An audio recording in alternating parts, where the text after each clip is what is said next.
Ahojky, já vás vítám u dalšího videa. V tomto videu bych vám chtěla ukázat moji kosmetiku, kde ji skladuju.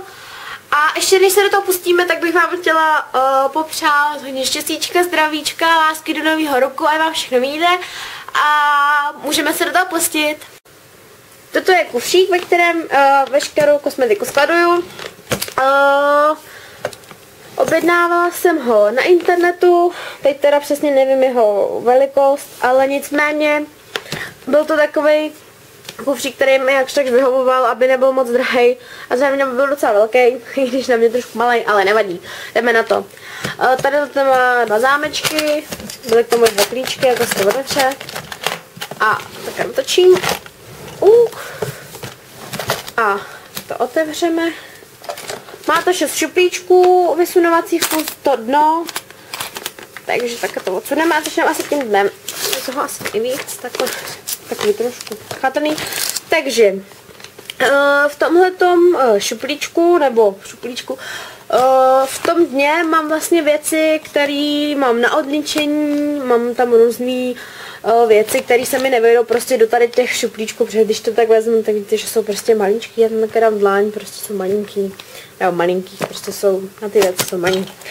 Začnu tohle taštičkou, v té taštičce mám, ještě to tak pootevřu, já tak ukážu.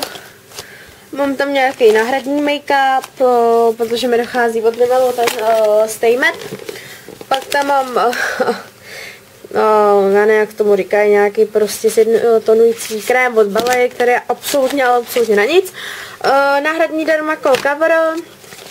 A pak tady jsou nějaké vzorečky ze Sephory, nevím co to je, mám tady nějaký make-up ze Sephory vzoreček a nějakou bázi, co mi dali při nákupu, takže takhle. Ježiš, teď jsem si kopla do kufříku, nevadí. Jdeme dál. Zrcátko. Ovšem teda zrcátko, který jen tak neseženete, že jo, protože ono je neručně vyráběný, to zrcátko je koupený, ale ty kamínky mi tam nalepila sestřička, byl to dárek od ní, který mi vyráběla, čímž děkuju. Druhá sestřička tam mi dala něco jiného, už nevím co. Mám tady svoje štětečky od Zoe, vy určitě už jste viděli na ně recenzi, znáte. Pak tady mám Balea krém, všichni znáte určitě, má ho spousta blogerek, má ho spousta lidí. Odličovací obrousky mám tady obyčejný nějaký z Rossmana, pak tady mám od Balea, který strašně hezky voní, už mám několikrát balení a jsem s nima naprosto spokojená. Depilační pásky na obličej. Čistič štětců ze Sephory, o tom ještě uslyšíte, ten jsem kupovala nedávno, ještě až budou produkty za prosinec, ještě jsem se k tomu nedokopala, protože všechno ještě nemám pokupě, tak abych nemusela natáčet 20 videí, tak až to budou všechno postupně, tak vám to ukážu. Pak je tady od Ballet nějaký noční krém na problematickou pleť, strašně smrdí, jo, to je něco strašného. Pak je tady maska od Ballet, to zase pro změnu zase moc krásně voní. Další věc, to uvidíte taky v prosincových přírůstcích nebo nových věcech.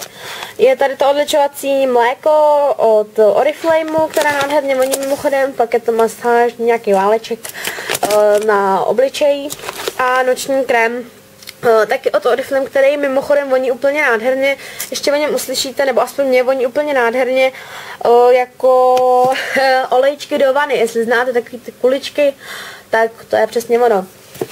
Pak tady mám nějaký odličovače očí, samozřejmě vatové tamponky nebo kolečka, jak chcete. Tohle mám ubrousek na otření make-upu. Nicméně tadyhle je čisticí pěna od Nivea, o to ještě uslyšíte v prosincových přírůstcích a odličovací pěna ze Sephory, o to taky ještě uslyšíte. A tady jsou nějaký ubrousky nebo utěrky, já nevím, jak se tomu dá říkat.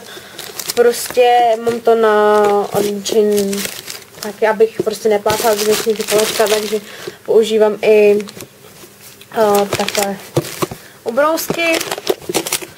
Pak tady mám, co jsem dostala, to už mám díl, tak tady mám paletku od Oriflameu, která se mi sem nevejde, že jo, takže proto je takhle dole.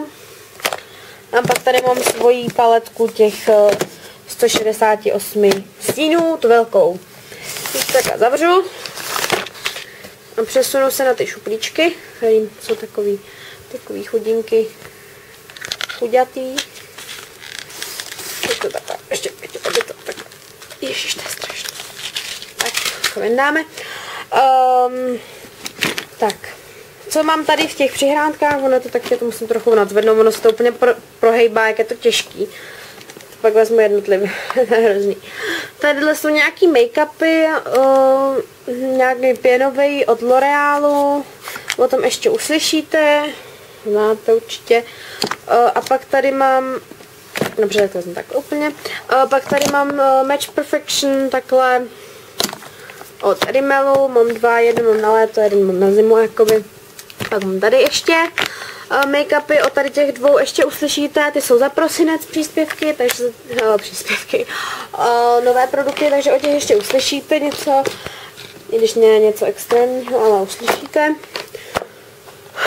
Pak je tady od L'Oreal make-up, potom Stay Matte, který už dochází, už je to tam troška. A BB krém od Dermacolu, který teda není žádný zázrak. Nicméně chtěla jsem to zkusit, ale jako tonovací krém je superovej, myslím si, že dobrý, ale o tom ještě uslyšíte v prosincových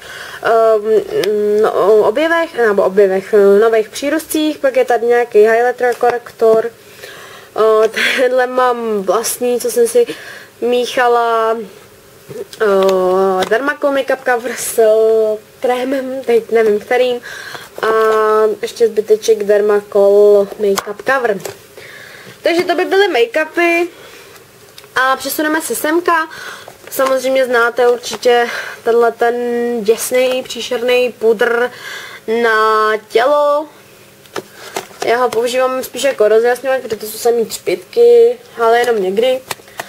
Pak tady mám na zimu make-upy, pudry, ať už je to buď Rimmel Stay Matte, nebo tadyhle mám od Basic, ale tam mám takovou houbičku, on je jinak světloučkej, takže to mám na zimu, jsou světlý. Pak tady mám tmavší pudr, nějaký minerální a bronzer. Pak tady mám ještě teda jeden bronzer takhle, ale to já už nějak nepoužívám. Tvářenka, o které ještě uslyšíte, to je taky za prosinecný přírůstek.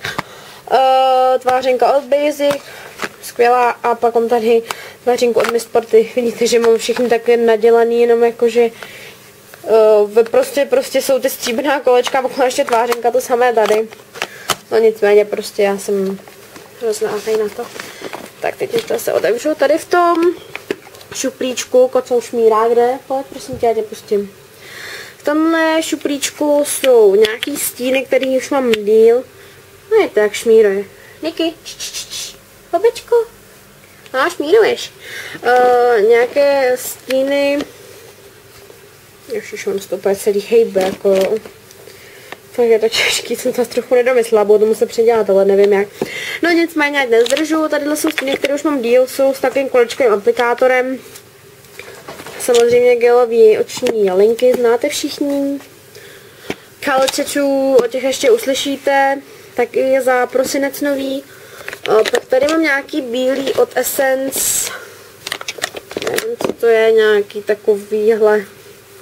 Prostě jsou krémový, to bílý stíny, já je moc nepoužívám, jenom někdy.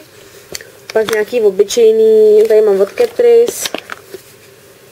A tady je nějaký modrý a malá paletka od Avonu, kde jsou fialový stíny, tady nevím, dělá tuška. Další teda, a ještě teda jsem zapomněla od Catrice báze potoční stíny.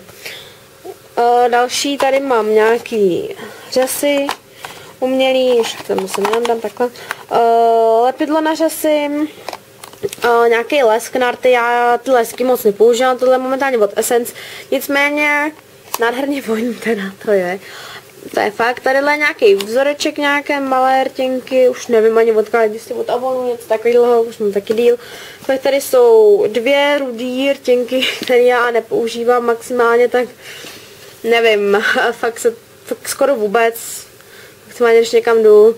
Nevím, co to je za značku, něco Miss de France, já už to nepřečtu, je to hrozně, to je mimochodem takhle kuličku, jestli tu značku znáte, nevím. Já jsem tady teď dostala ještě spolu s 2 řasenkama a ty jsem teda dala pryč, protože ty byly úplně děsněji, navíc byly hnědý, takže. Tak já teda nevím, kde jsem skončila, ale jelikož jsem předpokládala, že že budu mít plnou paměť, tak ne, baterka byla rychlejší, takže se to celý vybilo a já to natáčím až teď druhý den, protože jsem na to neměla čas a pak už byla tma. Skončili jsme někde tady u těch rtěnek, myslím, že jsem mluvila tady o těch 2 od té značky, nevím, něco France, nevím, nevadí. Další rtěnkou mám od Miss Sporty. To zaostří, asi ne. Je to 240, je hrozný. Je to taková rudá, ale to až v dalším, už jste mohli vidět v nějakém předchozím videu. Nicméně pak je tady další od Rimmel, pak nějaká od Avonu, kterou mám díl, a tadyhle nějaký lip balm od Essence, znáte určitě. O tom ještě více v prosincových přírůstcích nebo něco takového. Pak je tady nějaký ořezávátko, tušky a jeden lesk ještě, který se mi hold nevejde takhle na šířku, tak ho mám daný takhle na dílku. Pak tady jsou nějaký tušky a jak se tomu říká, pinceta na obočí. A tak, když se přesuneme k dalšímu hornímu šuplíčku, tak tady jsou nějaké ty pudry a mám tady určitě znáte ten, ale já myslím, že už jsem o tom mluvila, teď si nejsem jistá, ale jo, mluvila jsem o tom, když jsem mluvila o horních šuplíkách, takže teď to takhle celý otevřu a zase to natáhnu. Takže tadyhle mám, takhle tady v tom šuplíku mám tvářenky, bronzer a nějaký pudry. V druhém šuplíčku pod tím mám tady báze, pod make-up je tady od Rimmel Fix and Perfect. A pak tady jsou Pearl Energy a Satin Base od Dermacolu. A 2 fixační pudry, tenhle určitě můžete znát, už jsem ho ukazovala. Je to Invisible Fixing Powder od Dermacolu a chtěla jsem ji zkoušet od Essence, tenhle čirý fixační pudr. O tom ještě uslyšíte v prosincových přírůstcích, takže tenhle. A v posledním šuplíčku mám řasenky, mám tady nějaký od Avonu, který já už tady nějak nepoužívám, ale tady v ní mám třeba daný gel na obočí, jelikož prostě já nevím, jsem líná, nebo prostě nevím, nenašla jsem ještě nějaký gel na obočí, který se mi líbil, takže v tom mám normálně daný gel na vlasy a prostě normálně jsem to vypláchla, že jsem samozřejmě, abych neměla černý obočí, takže mám vypláchlý a mám v tom daný normální gel. Drží to úplně stejně, pak nějaká backlashes a tak, voděodolná.